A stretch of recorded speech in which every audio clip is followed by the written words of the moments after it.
Good morning. आजको weather हेर्नुहोस् चाहिँ टक्कै लागेर चक्कै वेदर हो। बुढाबुढी घुम्नु गयौँ, त्यहाँदेखि सरर स्कुटीमा दुईजना बात मार्दै गयो। हामी सरर गयो। हेर्नुहोस् है तपाईँहरू, हामी कहाँ कहाँ चाहिँ जाँदो रहेछ। आजको दिन हामीले कसरी इन्जोय गर्दो रहेछ है।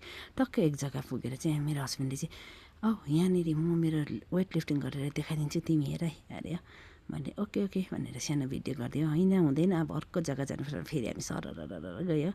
जाँदा हामी यो केपमा पुगेँ। कस्तो राम्रो जग्गा, के एउटा एडभेन्चरस जग्गा रहेछ है। यहाँनिर चाहिँ यस्तो काठको निकै मजाको अब आइडिया लगाएर बनाएको रहेछ। टक्कै वालमा हेर्नुहोस् ल साथीभाइहरू, मजाको बुद्धको आर्ट गरेको रहेछ है। अब यसको मान्नुपर्छ भने हामीले एक दुईवटा फोटोहरू खिच्यो है।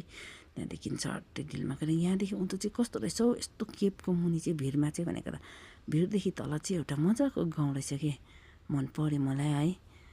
हामीले यहाँ भ्यूहरू हेर्दै निकै रमायौँ, निकै बेर बस्यो हामी, रेस्टहरू गऱ्यौँ यहाँनिर है।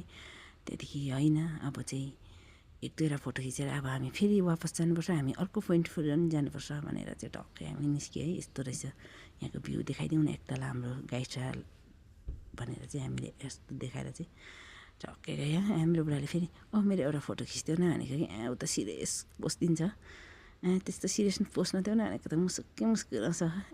फेरि मेरो बुढा फेरि आएर टक्कै माथि चाहिँ यस्तो रहेछ हो। अब यो चाहिँ जेरङ भन्दो रहेछ यो जग्गालाई। यस्तो मिठो हावा चलेको, यस्तो दामी जग्गा के, अब टुरिस्टहरूलाई चाहिँ एकदमै एट्र्याक्टिभ जग्गा रहेछ। त्यहाँदेखि आयौँ। त्यहाँदेखि हामी चाहिँ होइन लु वापस जाउँ ल, अब हामी रात पऱ्यो, घर पुग्नुको लागि पनि हामीलाई 2 घन्टा त टाइम लाग्छ भनेर फेरि सरर बात मार्दै आयो।